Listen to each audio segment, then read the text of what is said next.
With Thanksgiving right around the corner, it's time to make sure we have all of our side dishes lined up for the big feast. Around my house, nothing is more popular than the mashed potatoes.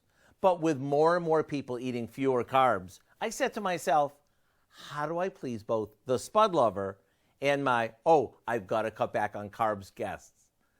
Thankfully, we found a way that makes everyone happy.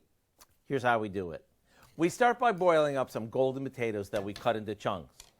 After they've cooked for a few minutes, we add a head of cauliflower that we've cut into florets.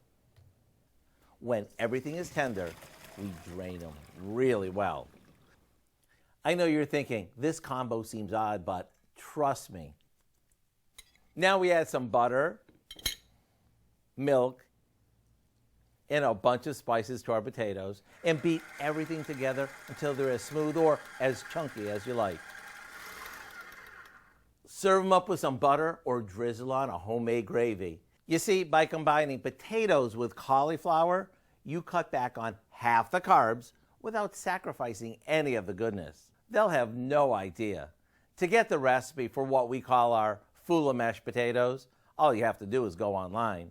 I'm Howard with Kelly, who loves her mashed potatoes, in the Mr. Food Test Kitchen, where today we found the perfect compromising way for you and everyone to say, ooh, it's so good. Mm-hmm. Good? Very. Fool ya? Very. Ha ha.